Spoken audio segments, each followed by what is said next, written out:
What is up, guys, and welcome back to the Photo Finish, Scot Radio's home for motorsports in general and NASCAR in particular. I'm your host, Ben Schneider, once again joined by new NASCAR fan and hockey enthusiast Matt Cole. Matt, good to see you again. Thank you for having me on. I How was appreciate Dover? it. Oh, unbelievable. I mean, it was my first, experience, obviously going to a racetrack and being around a race and the atmosphere. And it's just after you swipe your ticket and you're coming up through the bleachers from down below and you see the track and the cars are just going by at 150, 160 miles an hour, there's nothing like it. The atmosphere was perfect. It was unbelievable. Yeah, if you weren't here last week, Matt and I were able to head down to my home track in Dover, Delaware for the K&N and Xfinity races. Unfortunately, couldn't stay for the Cup race. But we had a great time, had a little bit of issues with the weather, and we'll get into that in much greater detail as the show goes on. But first, I want to give a brief news update. And we have some breaking news coming out of the Monster Energy NASCAR Cup Series that broke earlier this afternoon. Kasey Kahne, who had already announced his retirement at the end of the 2018 season, is officially done. He's been dealing with some issues with dehydration, has missed every race since the Southern 500 at Darlington, and was testing at Charlotte Motor Speedway after the Roval race to see where he was physically and if he could handle a full race load.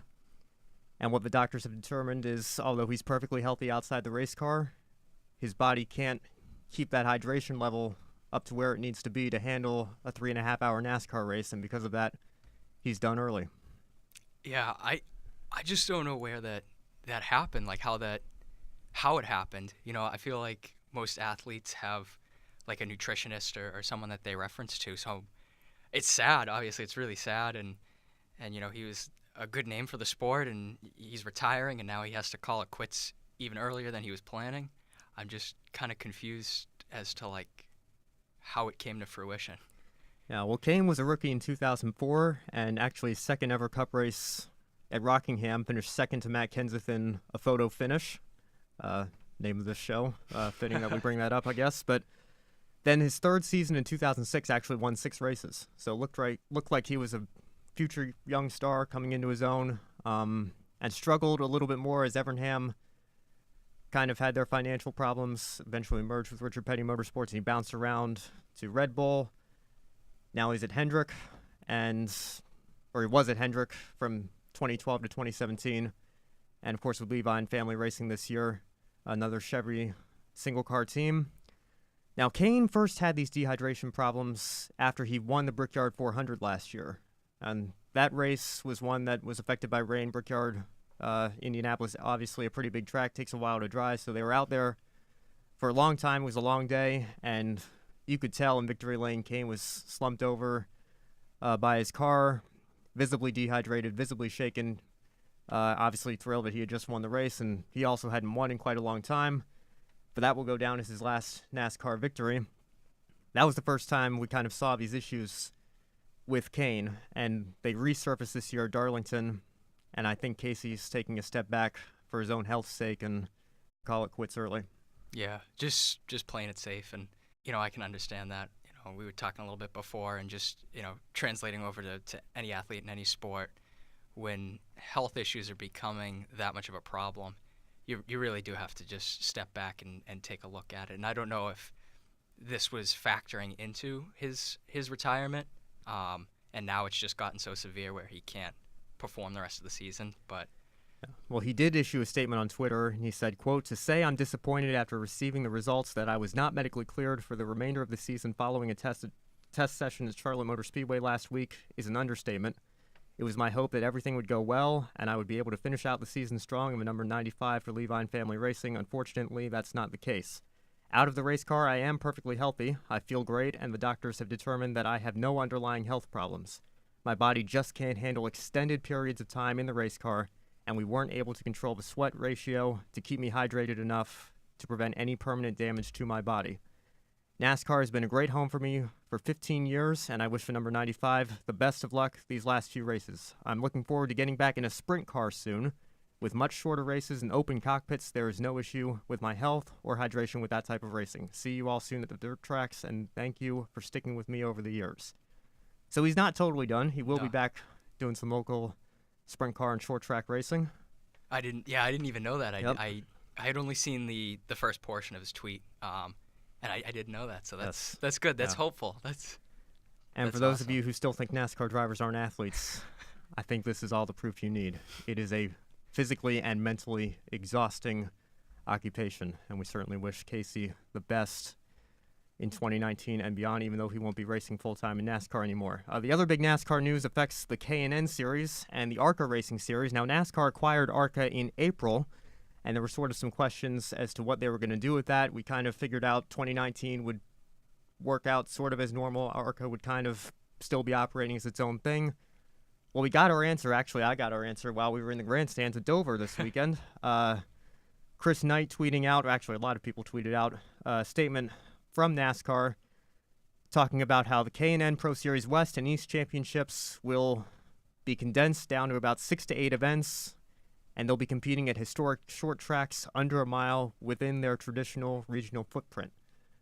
Huh. So K&N is seeing their schedule reduced. Matt, what do you think of that? Yeah. I didn't know this either. That's interesting because I think the K&N races are doing well. Obviously, the one we went to ended up getting postponed. It was 9 a.m, and that's why I don't think that it was as filled up as it could have been.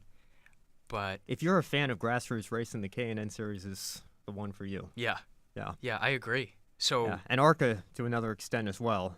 K&N kind of consists of around 14, 15 races, typically what the last few seasons have been. And again, they're mostly on short tracks, under a mile in length. They have to be under a mile in length because a lot of drivers that compete in that series aren't 18 yet. They're not allowed to compete at the bigger tracks. They also race at road courses, though, and there's no mention of road courses in the statement, so it'll be interesting to see if those remain on the schedule at all. ARCA will continue to be made up of about 20 races, at least half on speedways over a mile in length that include traditional companion events in both ARCA and the K&N Pro Series. So maybe not as much of change coming to ARCA, other than the fact that they will be operated by NASCAR. do you think we'll see like a transition of a lot of K&N racers going over to the ARCA series? Yeah, well, actually, one of the NASCAR YouTubers, I'll give him a shout out, Black Flags Matter, he tweeted out this weekend that he heard Haley Deegan is actually potentially considering a switch to ARCA next year. Now, she's a Toyota development driver. I assume that means she'd be with Venturini. Darian is his real name. He works at Las Vegas Motor Speedway as an intern, I think, of some sorts. So I don't know if he maybe has some inside information that we don't, but that'll be interesting to keep our eye on what her plans are for next year. Absolutely. Now, the big change is that there will be a fourth championship called the Stock Car Invitational, and this championship will consist of the remaining approximately 10 events of the Elite Series, which the ARCA Racing Elite Series will be the new name of ARCA, and will be on premier short tracks that have long been part of both the ARCA and K&N Pro Series schedules. To be eligible for this championship in the three-way combination series, East and West competitors must compete in a minimum number of races across those series. So there will be maybe not a fourth series, but definitely a fourth championship within these three series. So obviously this is still a very rough sketch, and a lot of details need to be worked out. But it'll be interesting to see where NASCAR takes us. Yeah, I think there's a lot of potential with it. Yeah, which I is agree. obviously exciting. I loved going. I went to New Jersey Motorsports Park this year for the K&N East race there, and it was a great experience. We actually got a lot more access than we did at Dover. All the fans got to be on the grid for the start of the race, get to meet Really? most of the drivers. Yep, it was a fun time. I would hate to see that track fall off the schedule. And the K&N West race at Sonoma, if you ask me, that's their Daytona. That's their biggest field. That's their biggest race. A lot of one-offs enter that.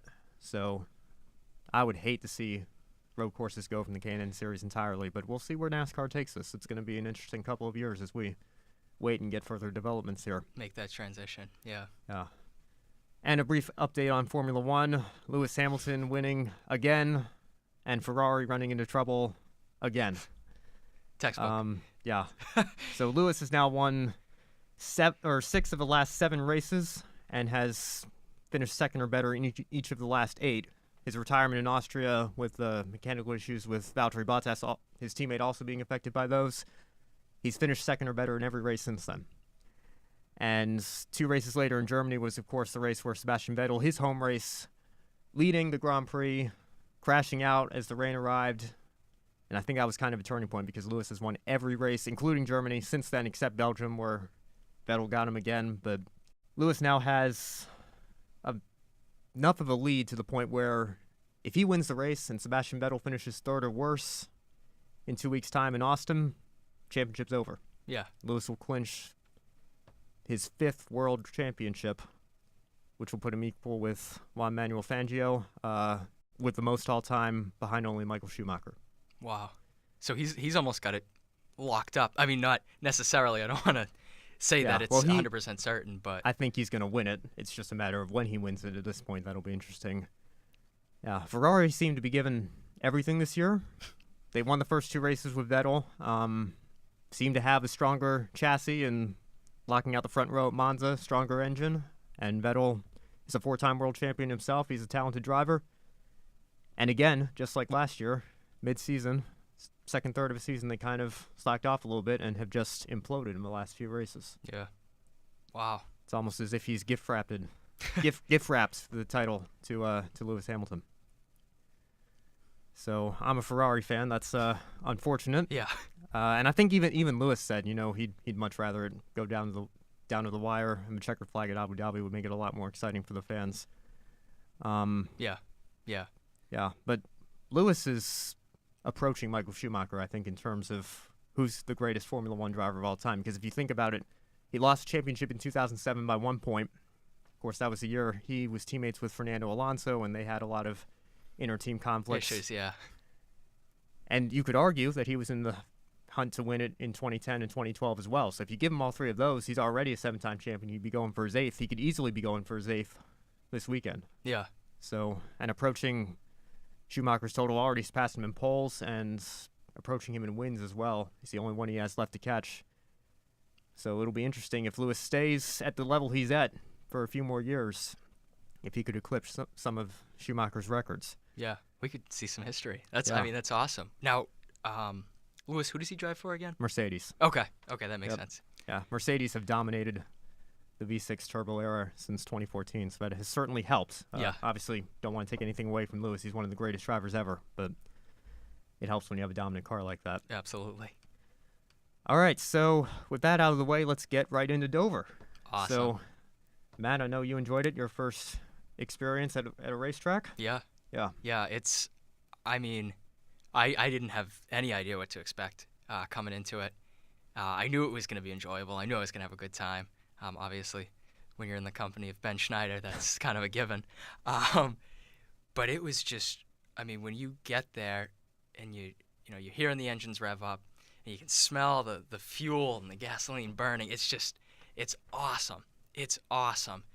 The food was delicious. They had, your typical burgers and hot dogs and so on and so forth.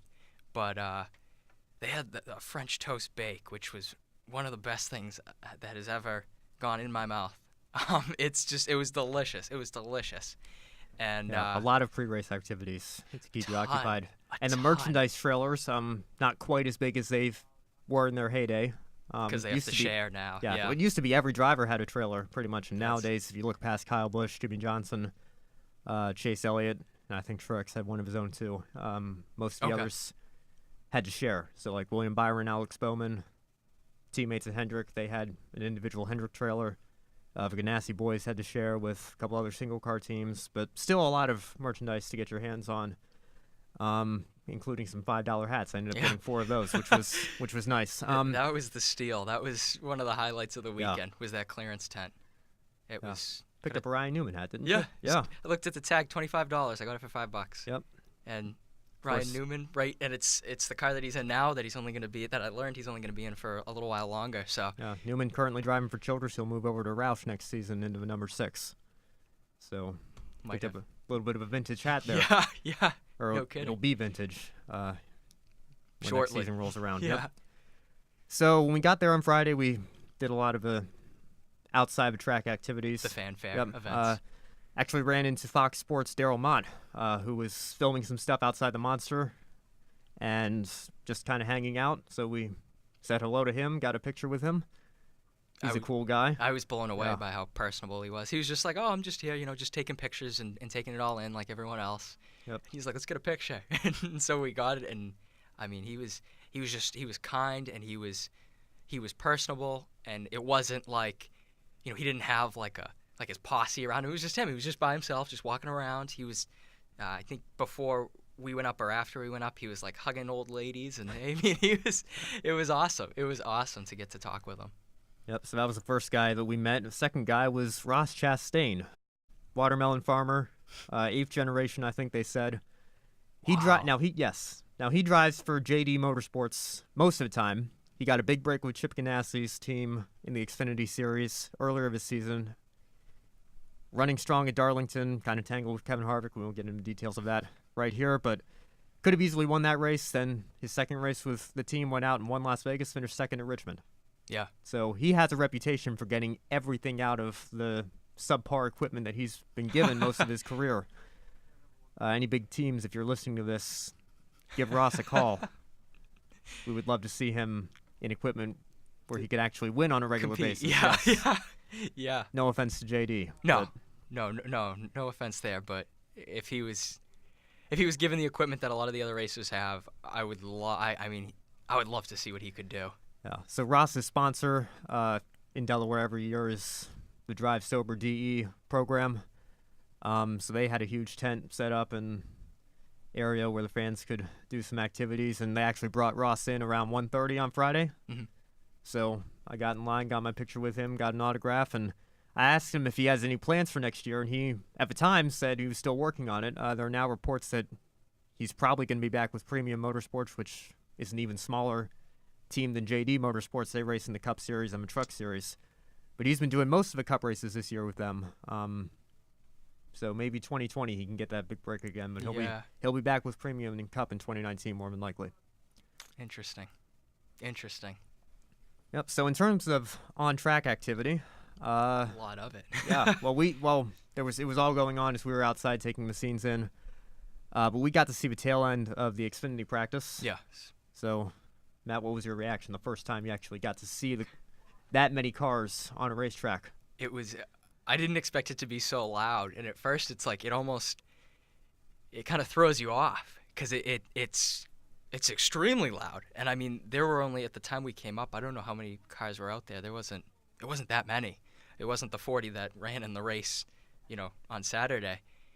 But like I said, just the atmosphere was something that you can't put into words. You can't experience with any other sport. If people that are listening out there, if you haven't been to a NASCAR race, you got to get out and see one. And the tickets are very reasonable, I thought. But it's something else. And I mean, watching the pit crews do work on the cars and stuff, throughout the races and throughout the practices, it's just, and I know in comparison to, other pit crews in the world, it's very slow, as you showed me, Ben.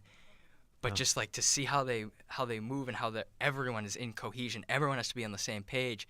And if they're not, like we saw on Saturday's Xfinity race when Jimmy Johnson and his team weren't exactly on the same page. Well, it was the Cup race on Sunday. No, that was. Oh yeah, that's right. Yes, it's just detrimental. Everyone has to be on the same page, thinking the same thoughts at the same time, and there's not much time to think in racing. It is such a team sport indeed.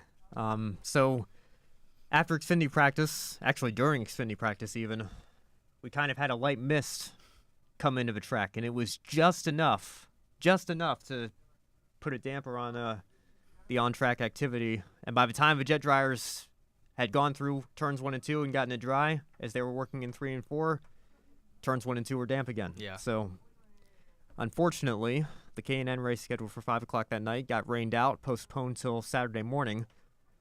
So we ended up leaving the track a little bit earlier than expected. Mm-hmm.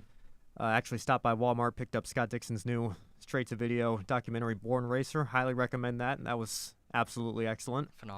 Phenomenally done. Yeah, very well done indeed. So Saturday morning, the gates opened at 8:45, and NASCAR said that the K&N race would start at 9. Now, we kind of assumed that meant, okay, they're going to start the national anthem opening ceremonies at 9. They meant drop the green flag at 9. So as it's 8:45, as we're entering the racetrack, we hear the national anthem being played. And this was where I was kind of starting to get nervous, because I was like, well, is there a line through security and scanning our tickets, and are we going to get in to see the race? So we actually missed the first 5 laps or so. I think so, yeah. which was a shame because on lap 3, or coming into lap 3 on the front stretch, Juan Manuel Gonzalez and Colin Garrett collided. So that was the end of both of their races. Yeah. So I guess if there was a silver lining, caution came out and we didn't miss any other green flag action during that time. So the race restarted. Another caution after Devin Dodson had an engine issue. Oh, and yeah. it looked terminal from the stands. Yeah. Quite a display of smoke and everything. But they ended up fixing whatever the problem was, got him back out there, and he finished the race, albeit 18 laps down. But we all thought he was done. And spread oil all around the track, and they got him back out there. I still have no clue how they did it. Props to his pit crew, because that was a mess. But yeah, like you said, he got back out there. Yep, he did. After the first break, Todd Gilliland, who was coming back to the K&N Series, he ended up going for the lead and crashing on the front stretch. So that was the end of his race. So the second year in a row, he had problems at Dover. Yeah. Which was unfortunate for him, but congratulations to Ruben Garcia Jr., who closes the season out on a win. Brandon McReynolds, the son of Fox Sports' Larry McReynolds, ended up second, and wow. Derek Kraus from Bill McAnally Racing, coming over to David Gilliland's team to run an East race, ended up third. That's awesome. They worked some strategy. He was actually struggling a little bit. They stayed out of the second stage break, and ended up paying off. Now, the kid who finished in 4th, what was his name? Sam Mayer. Or Meyer, maybe? I'm not sure. He's only 15, so we haven't heard a lot about him. That's why I don't know exactly. The day before, I think during the qualifying, he set a record for fastest lap time. At least that's what I heard. Something like that. Yeah, or during practice or something. He qualified 12th. So okay, so it was probably during the practice. Yeah, but 15 years old, broke the record. Showing a lot of potential indeed. Fastest lap time. Can't even drive on the street. Can't drive legally on the street, and he's breaking records at Dover. Yeah. So after the K&N race, the mist comes back. Couldn't escape it. Yeah. It's like that movie. That canceled one of the Cup practices. I think it was one of the Cup practices. So while we waited for that, went back around to merchandise trailers and the campgrounds and said hello to some folks and just kind of hanging out, having a good time as we waited. Wasn't much else to do. No, they had some cool stuff going on as far as like fanfare wise. They had a live band playing. The weather wasn't great, so a lot of people were like in tents or under umbrellas and stuff. But they were playing some classics. They closed out on a little Journey. They played some good country music. It was awesome. It was awesome. And they had some of the not stock cars out there. They had show cars. Show cars. Thank you. Which is also pretty cool to take those in. Yep. So after we finally got rid of the mist, saw a little bit of Cup practice. So you finally got to see the big guys up on track. What'd you think of that? That was awesome. And in comparison to Friday when I was taking it in for the first time, just watching the Xfinity guys go, it was unbelievable to see the elite of the elite go out and perform. And I mean, just how skilled they are, and it was beautiful.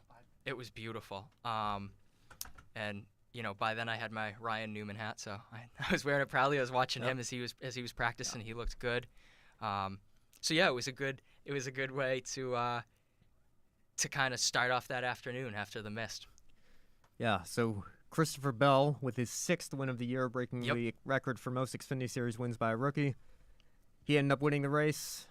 Matt Tifft got the final playoff spot over Ross Chastain, who was passing cars he had no business passing, but unfortunately wasn't enough. So yeah, Christopher Bell looking primed to make a run at this championship. He'll be back in Xfinity next year. There's no room for McGibbs right now, but and he's 23? 23, yes. Is he? Okay. Looking like he's going to be a superstar in the making. So I had a 6 a.m. practice. Unfortunately, we couldn't stay for the Cup race. It would have been far too late of a night getting back here. But Chase Elliott got his 2nd career win. A little bit unexpected, although he has run strong at Dover before. But Stuart Haas looked like they were in the running to kind of put on a clinic. They were putting on a clinic as the race was going on. I think at one point they were actually running 1, 2, 3, 4. Kevin Harvick looked like he had the dominant car of the day. But it was Eric Almirola who looked to be in position to cruise home to a win. He's the only Stuart Haas driver who hasn't won this year. And Clint Boyer, his teammate, ironically, spins out, brings out a late race caution. That shuffles the field. Yep. And he got caught up in a wreck on the late race restart. Chase Elliott ended up taking the victory. Wow. So there was, because I know we had talked, and you said, the first 370 laps, there wasn't a ton going on. Yeah, not a whole lot.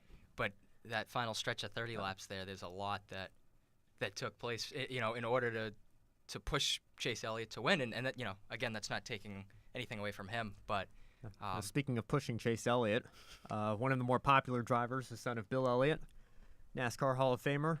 So his win is going to be a very popular one, no doubt. I certainly think it's good for the sport when big names like that take home the victory. Yeah. I agree with you, because it's, when we were talking to a lot of people at the track that had been around the sport, for a while, and a lot of their racers are retired now, and they're looking for new people to support. Well, and think about it, NASCAR's struggling a little bit, Yeah. or more than a little bit, I should say, in the ratings and attendance. But if you think back to the 90s, Dale Earnhardt, Jimmy Johnson, or not Jimmy Johnson, I guess would be the 2000s, but names like Jeff Gordon, Tony Stewart, they were sports superstars. Yeah. Everybody knew that you didn't have to be a NASCAR fan to know their names. How many non-NASCAR fans today do you think know the names Kyle Larson, Chase Elliott, None. William Byron? None. Even Yeah. Martin Truex Jr., who just won the championship. I'm just getting introduced to him over the last couple of weeks, and so yeah, they don't have that star quality anymore, which is unfortunate. But obviously, having Chase Elliott, that might be something that re-sparks. All right, so that's going to be it for this week's edition of the Photo Finish. Coming up next week will be Talladega, a bit of a wild card race here in the playoffs. Matt is hopefully going to be here. I hope so. He's doing some men's ministry stuff Tuesday night as well, so he needs to figure out if he can work around his schedule for that. But we hope to see you again, Matt. You've been really good here on these 2 episodes, so Thank you. we'd love to have you back. Appreciate being here. I you love can this, come back. man. Yeah. I look forward to it all day. Right, so coming up next, all things Marvel and DC with Robert Gonzalez and Matt Lewis on the Comic Collision, so stay tuned for that right here on Scot Radio. I'm Ben Schneider alongside Matt Cole, and we'll see you in the next episode. Go Sox.